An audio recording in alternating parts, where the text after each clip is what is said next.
पिताजी, मुझे राज्य की चारों दिशाओं का भ्रमण करना है। ठीक है पुत्र, हम तुम्हारे लिए रथ तैयार करने का आदेश देते हैं। तुम रथ पर बैठकर राज्य की चारों दिशाओं का भ्रमण करने के लिए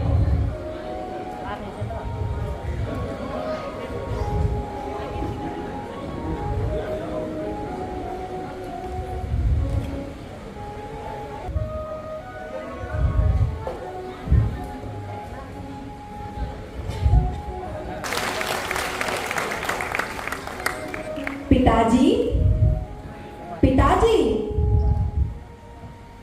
हाँ युवराज। पिताजी, मुझे राज्य की चारों दिशाओं का भ्रमण करना है। ठीक है पुत्र, हम तुम्हारे लिए रथ तैयार करने का आदेश देते हैं।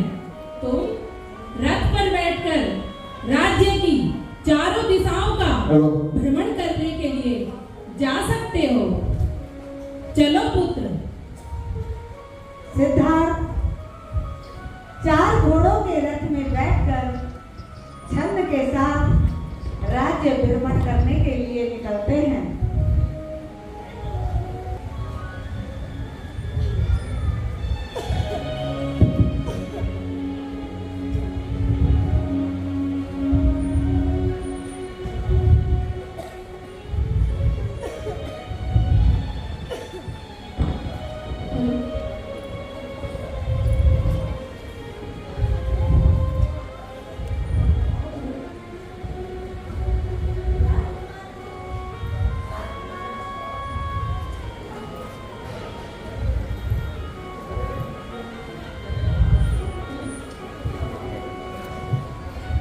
हेलो।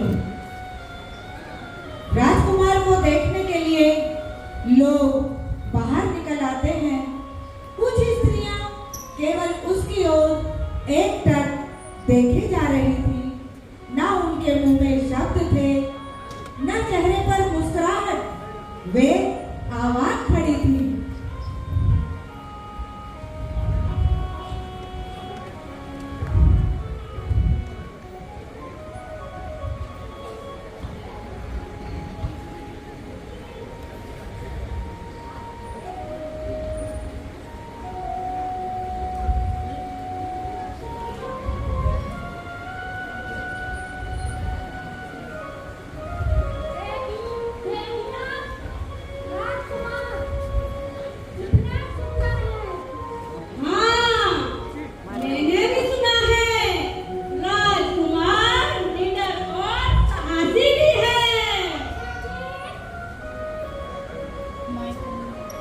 जब सिद्धार्थ की राज्य की पहली दिशा का भ्रमण करते हैं तो वहां से एक बूढ़ा व्यक्ति खांसते हुए गुजरता है।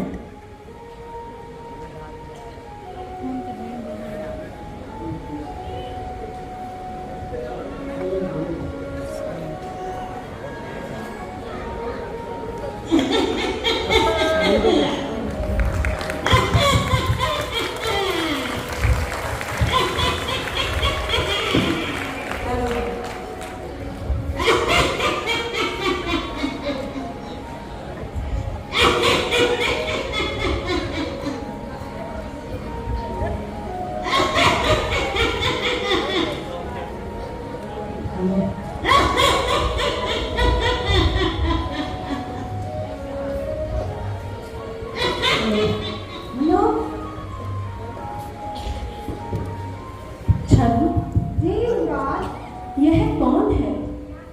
इसके बाल भी सफेद हैं और यह बहुत दुर्बल भी है। और तो इसकी त्वचा भी सिकुड़ी हुई है। देवराज, वह एक बूढ़ा व्यक्ति है। उसको उम्र ने झुका दिया है।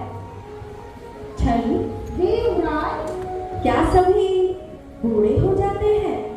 देवराज, सबको बूढ़े होना पड़ता है।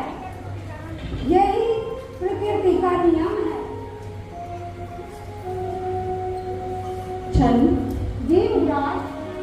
क्या मेरी यशोधरा भी पूरी हो जाएगी?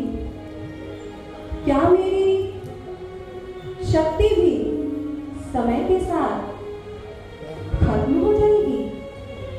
जी युवराज, आप बहुत चिंतित लग रहे हैं। जब सिद्धार्थ राज्य की दूसरी दिशा का भ्रमण करने के लिए जाते हैं तो वहां पर एक बीमार व्यक्ति को देखते हैं। हाय, हाय, हाय, हाय, हाय, हाय, हाय, हेलो हेलो, हाय, हाय, हाय, हाय, डॉक्टर भैया, हाय,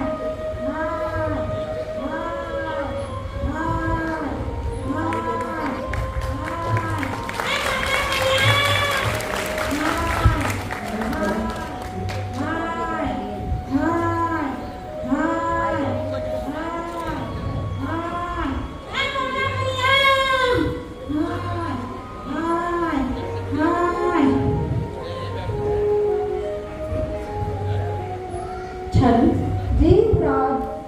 इसे क्या हुआ है? वह एक रोगी है युवराज, और रोग किसी को भी हो सकता है।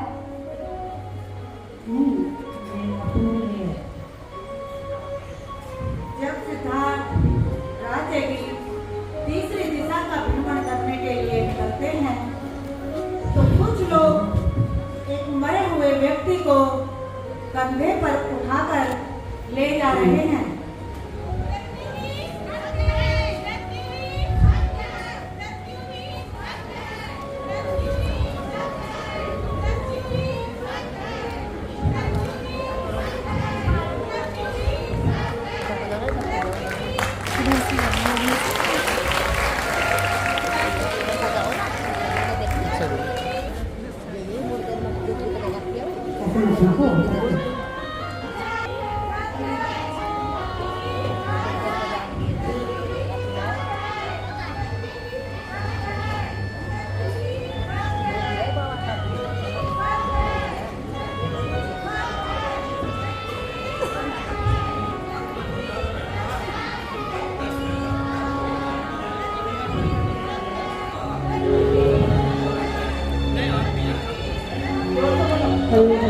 मृत्यु ही सत्य है, मृत्यु ही, मृत्यु ही, मृत्यु ही, मृत्यु ही, मृत्यु ही।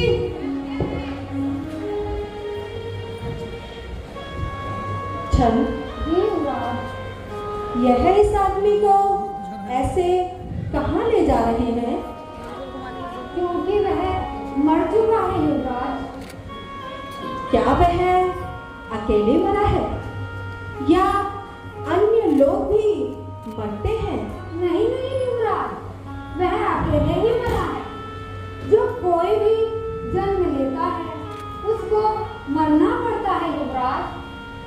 यही प्रकृति का नियम है। छन, जी युवराज। ये सब देखकर मैं बहुत दुखी हूँ। चलो महल वापस चलते हैं। चलिए युवराज। सिद्धार्थ दुखी मन से महल वापस चल देते हैं। आइए तो युवराज। वहां पर एक तपस्वी को देखते हैं जो आंख बंद करके बैठा हुआ है।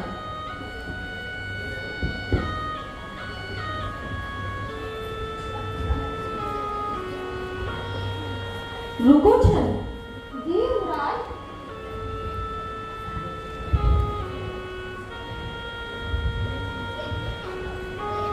हेलो, यह कौन है?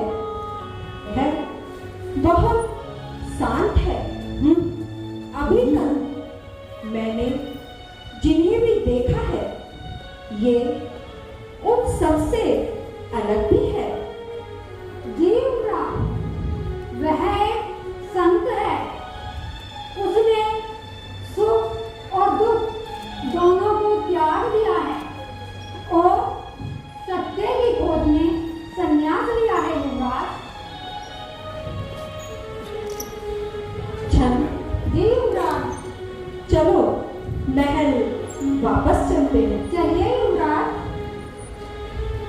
सिद्धार्थ दुखी मन से राजमहल पहुंचते हैं तो महल में उनकी भेंट उनकी माता प्रजापति गौतमी से होती है। जोरदार तालियां, जोरदार तालियां।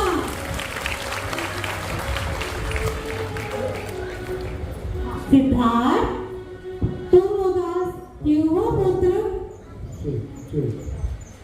माँ, मैंने देखा है सब कुछ परिवर्तनशील है। मनुष्य जन्म लेता है, बीमार होता है और मृत्यु को प्राप्त हो जाता है। ये सब देखकर मैं बहुत दुखी हूँ। मुझे दुख मुक्ति का मार्ग खोजना होगा। नहीं,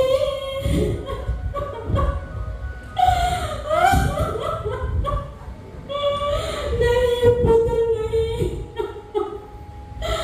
जिस बात का मुझे डर था आज नहीं हुआ।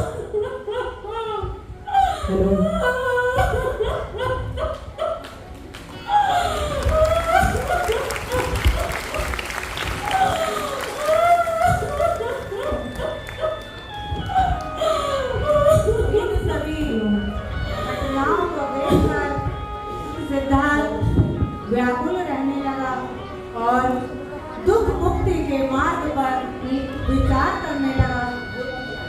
अभी सिद्धार्थ के मन में ये सब चल ही रहा था कि तभी रोहिणी नदी के जल को लेकर एक विवाद उत्पन्न हो गया।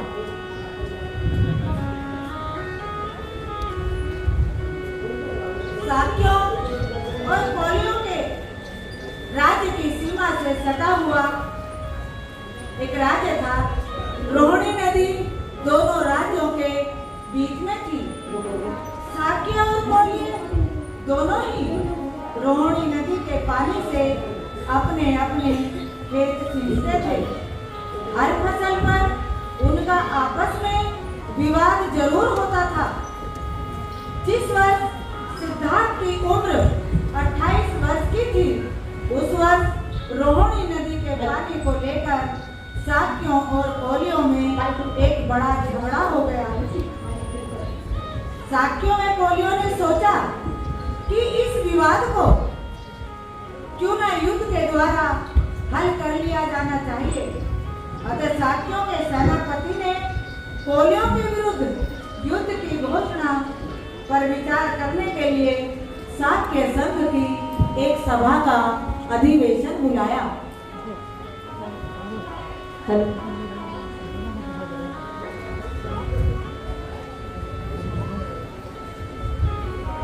जोरदार तालियां, जोरदार तालियां।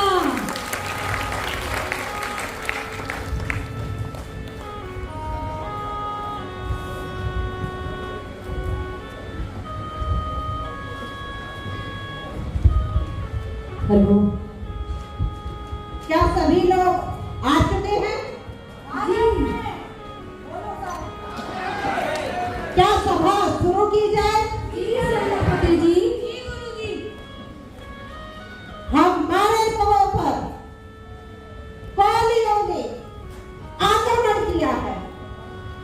इससे पहले भी उन्होंने कई बार आक्रमण किया है। हमने अब तक उन्हें सहन किया है, लेकिन अब उन्हें सहन नहीं किया जाएगा।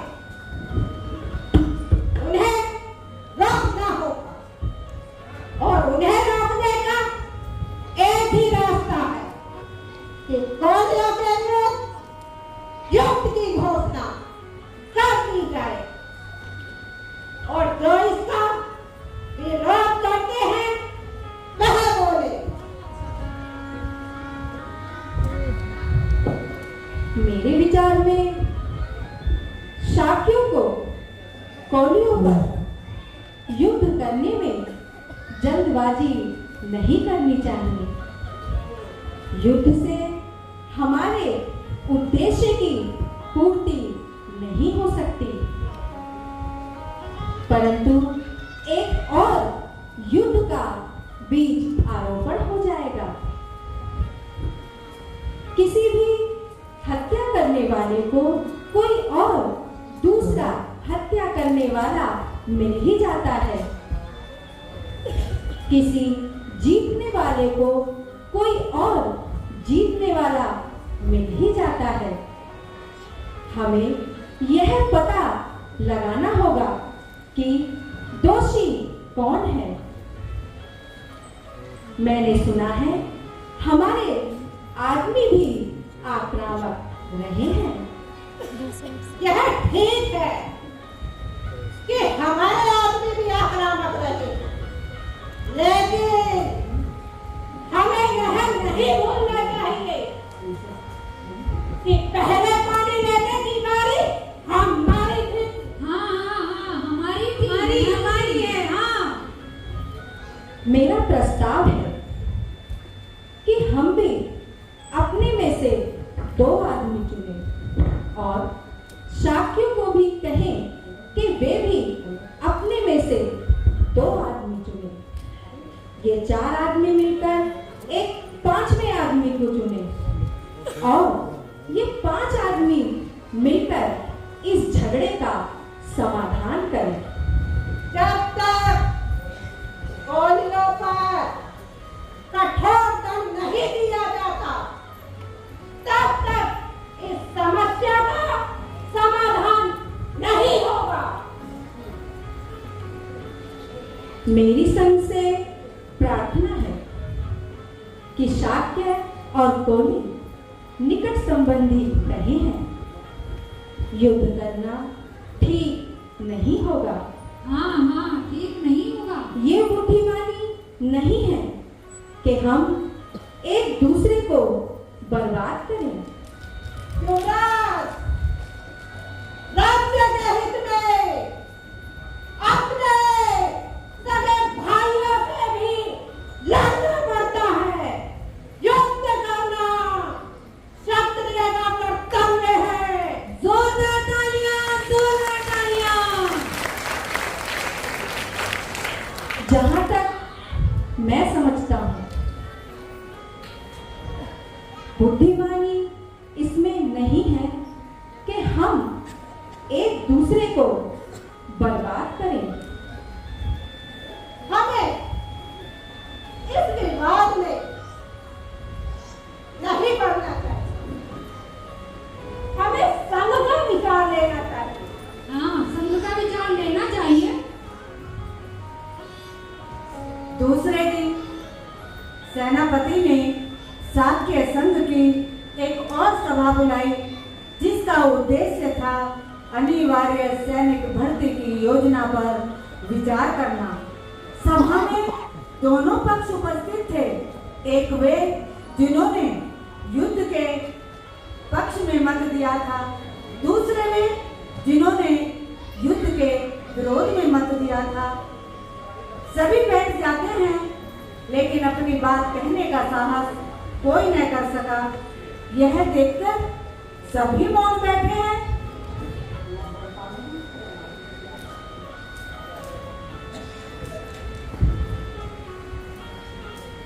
मित्रों, आप जो चाहें सो करें।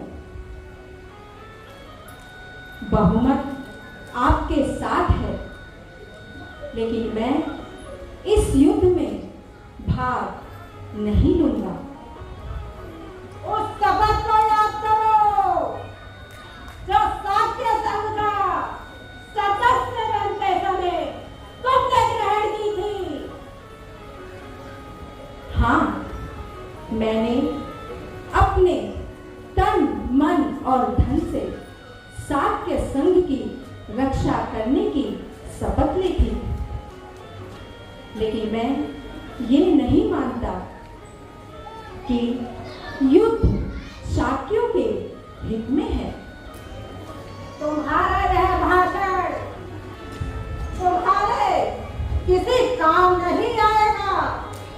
तुम्हें संघ का निर्णय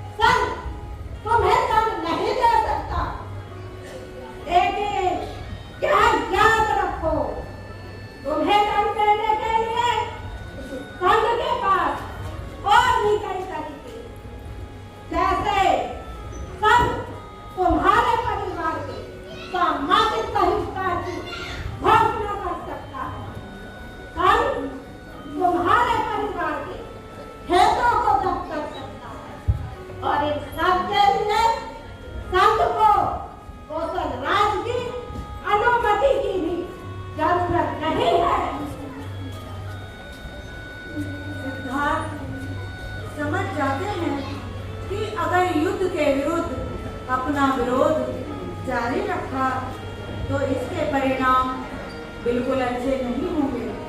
इसलिए उसे अब 3 बातों में से एक को चुनना था।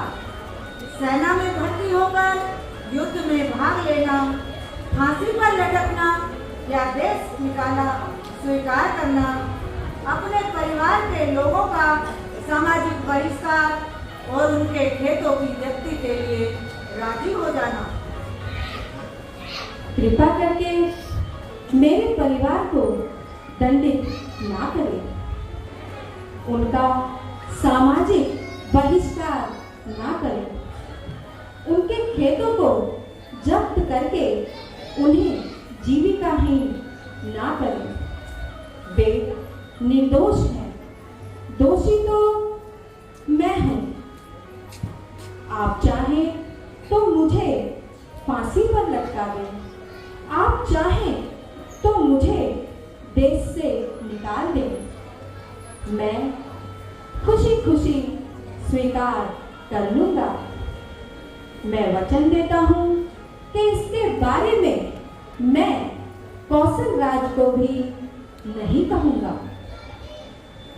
तुम्हारा यह सुझाव स्वीकार करना कठिन है, क्योंकि स्वेच्छा से ही सही यदि तुम मृत्यु अथवा देश निकाला स्वीकार करोगे, तब भी कौशल राज को इसका पता अवश्य ही चल जाएगा और तब वह निश्चय पूर्वक इस निष्कर्ष पर पहुंच जाएंगे कि साक्य संघ ने ही तुम्हें दंड दिया है और तब वह साक्य संघ के विरुद्ध कार्यवाही कर देंगे। इसका एक आसान उपाय है। मैं परिव्राजक बनकर ये देश छोड़कर जा सकता हूं। यह भी एक प्रकार का देश निकाला ही होगा।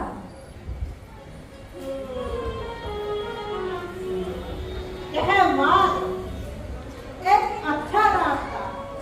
सेनापति जी, मुझे कुछ कहना है। कि कहिए, अनुमति है। इस बात में तनिक भी संदेह नहीं कि सिद्धार्थ देश छोड़कर चला जाएगा। ओम, अब बताइए आप, सिद्धार्थ देश छोड़कर चला जाएगा तो क्या युद्ध तुरंत हो जाएगा? तो क्या युद्ध तुरंत हो जाएगा? यदि हाँ, तो कौशल राज को यह समझने में तनिक भी देर न लगेगी कि सिद्धार्थ ने इसीलिए देश छोड़ा होगा। इसलिए मेरा प्रस्ताव है, सिद्धार्थ के घर छोड़ने में युद्ध में थोड़ा अंतराल देना चाहिए, ताकि कौशल राज इन दोनों घटनाओं में संबंध स्थापित ना कर सके। क्यों साथियों?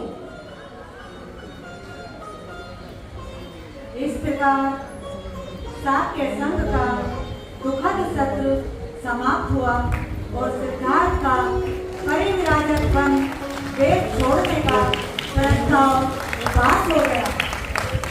साक्य संघ की सभा में जो कुछ हुआ उसकी सूचना सिद्धार्थ के लौटने से पहले ही राजमहल में पहुंच चुकी है, जिससे उनके माता पिता बहुत दुखी हैं। राजा के कानों में असित मुनि की भविष्यवाणी गूंज रही है।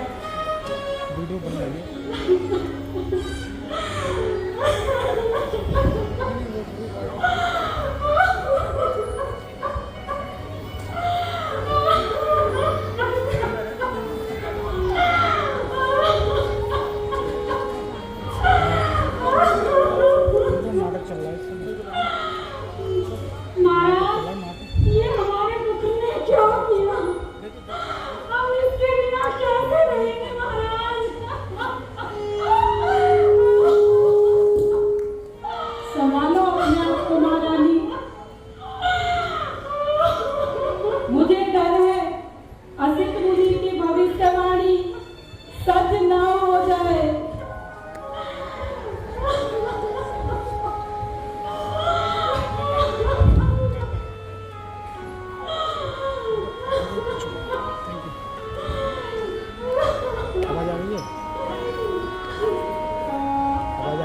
मम्मी युद्ध के खिलाफ थे पुत्र, लेकिन हमने यह नहीं सोचा था कि तुम इस सीमा तक चले जाओगे।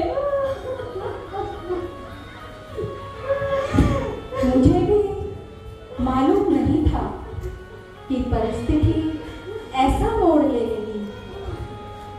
मैं सोचता था कि मैं अपने तर्कों से शाक्यों का मन जीत लूंगा, लेकिन पिताजी, आपने अनुभव किया होगा कि मैंने सत्य और न्याय का उद्देश्य नहीं छोड़ा, चाहे इसके लिए मुझे कोई भी दंड मिला हो। पुत्र, तुमने यह नहीं सोचा इससे हमारे ऊपर क्या बीतेगी। इसीलिए ही मैंने प्रवज्जा ले ली। जरा सोचिए, अगर शाक्यों ने हमारे खेतों को जब्त कर लिया होता तो इसका दुष्परिणाम क्या होता।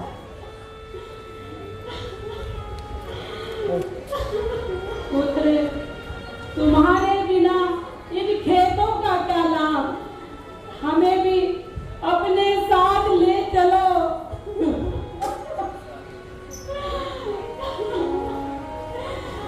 मैं भी इस बात से सहमत हूँ कि पुत्र, तुम हमें इस तरह कैसे छोड़ के जा सकते हो। पुत्र, अपना निर्णय बदल क्यों नहीं लेते। पुत्र, अपना निर्णय बदल क्यों नहीं लेते।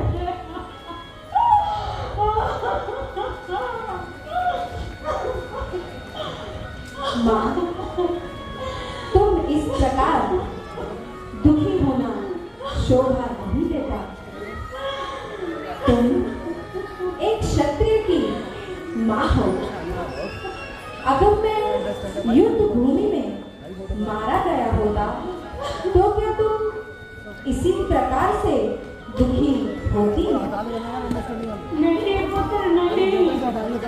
तब तो तुम एक वीर के समान हो, लेकिन तुम तो हम सबसे दूर जंगल में जंगली जानवरों के बीच जा रहे हो। पुत्र, तो हम यहाँ शांति से कैसे रह सकते हैं। पुत्र, कैसे। तुम हमें भी अपने साथ ले चलो। पुत्र, हमें भी अपने साथ ले चलो। पुत्र, मैं तुम सबको अपने साथ नहीं ले जा सकता। नन अभी बच्चा है। मेरे पुत्र राहुल का अभी अभी जन्म हुआ है। क्या तुम इन सबको छोड़कर मेरे साथ जा सकोगी? तुम जंगली जानवरों में कैसे रहोगे पुत्र, कैसे। हाँ, मुझे पता है। जंगली जानवरों के बीच मुझे अकेले ही रहना पड़ेगा, लेकिन जंगली जानवरों के बीच अकेले रहना या पोलियो के वध में भागीदार बनना, इसमें उत्तम क्या है? पुत्र, इतनी जल्दी क्यों? साध्य संघ ने युद्ध को कुछ दिनों के लिए टाल दिया है।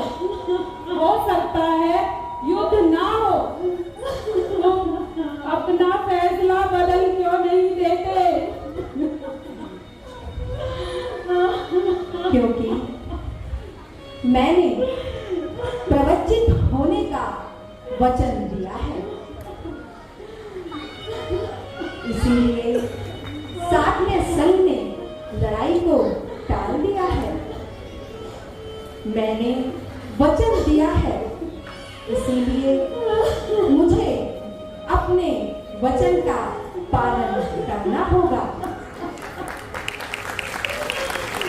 वचन का पालन ना करने का परिणाम हमारे लिए अच्छा नहीं होगा।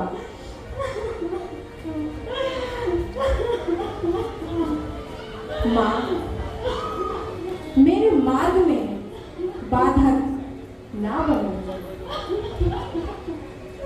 ये जो ही हो रहा है, मुझे अपना आशीर्वाद व अपनी अनुमति प्रदान करें।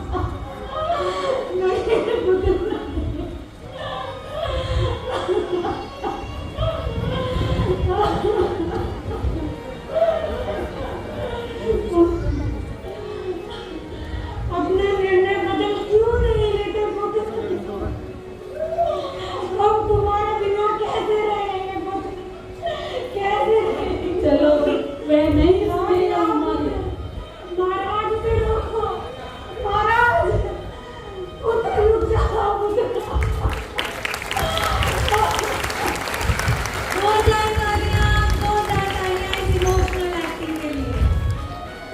माता पिता के साथ साथ उनकी जीवन संगनी रानी यशोधरा भी, जब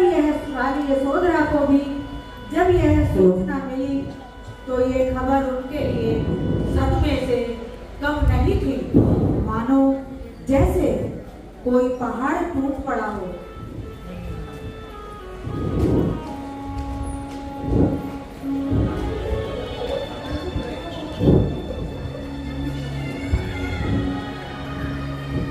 ये कैसा फैसला ले लिया तुमने स्वामी? ये कैसा फैसला ले लिया तुमने?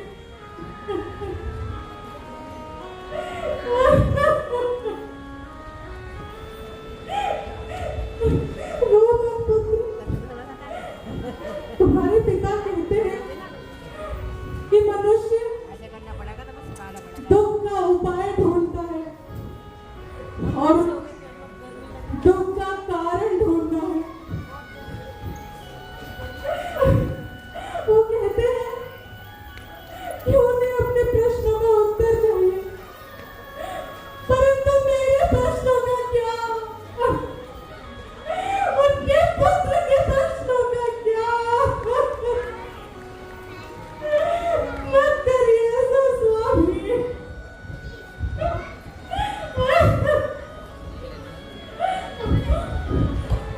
खुद को संभालो यशोधरा, शायद वो आते ही होंगे। सिद्धार्थ यशोधरा के कक्ष में पहुंचे तो उसे देखकर मौन हो गए। वे समझ नहीं पा रहे थे कि यशोधरा से कैसे बात करें, कैसे कहें कि मैंने प्रवचन ले ली है। तभी यशोधरा ने चुप्पी तोड़ते हुए कहा,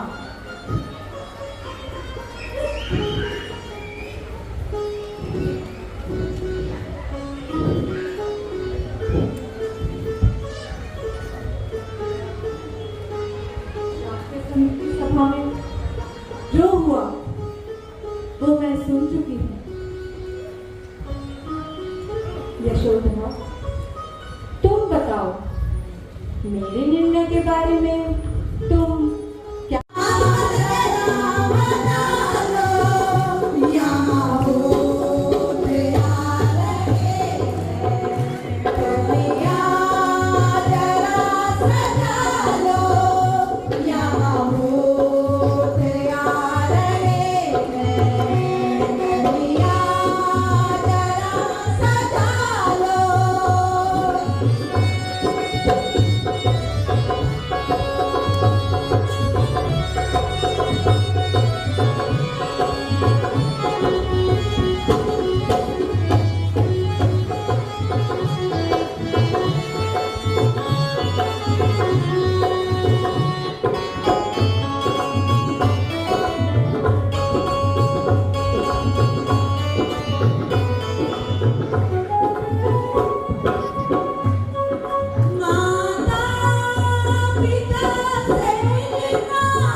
हो। देखिए कितना मार्मिक दृश्य था। अभी तक हमने सिर्फ इतनी कहानी पढ़ी थी कि सिद्धार्थ गौतम रात को सबको सोता हुआ छोड़ के चले गए, लेकिन बाबा साहब ने भगवान बुद्ध और उनके धम्म में जो लिखा वो इस छोटे से नाटक के माध्यम से हमने आपको बताने की कोशिश की है। अगर आपको अच्छा लगा तो इसके लिए सभी के लिए जोरदार तालियों से स्वागत करें। बहुत बहुत धन्यवाद। तो अभी आज बुद्ध पूर्णिमा यहाँ मनाई जा रही है और हमें बहुत अच्छा लगा। बंदे जी ने हमारे लिए सारी सुविधाएं दी नाटक के लिए, और ऐसे ही आप में से किसी को भी ऐसा कोई नाटक करवाना हो तो आप हमसे ज़रूर कांटेक्ट करिएगा। नंबर हमारा सबके पास है, फेसबुक पे भी है। तो आइए एक गीत के माध्यम से जब भगवान बुद्ध वापस आते हैं तो कैसी तैयारियां होती हैं कपिलवस्तु राज्य में, तो गाने के माध्यम से मैं बताना चाहूँगी। रेडी?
यहाँ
सर यहाँ पे देख रहे हैं सर, यहाँ पे। हाँ जी मैम। हेलो, अरे एक मिनट, यहाँ पे, आप यहाँ पे देख लो, यहाँ पे देखो, यहाँ पे देखो।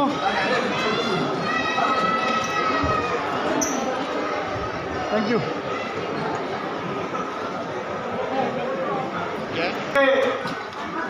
गुरु रविदास पार्क, काला मस्जिद, DDA फ्लैट पर आज शाम को 4 बजे से सांस्कृतिक कार्यक्रम और कवि सम्मेलन का आयोजन हो रहा है, तो सभी वहाँ पे भी सादर आमंत्रित है। जय भीम, नमो बुद्धाय। Thank you Meena ji, thank you.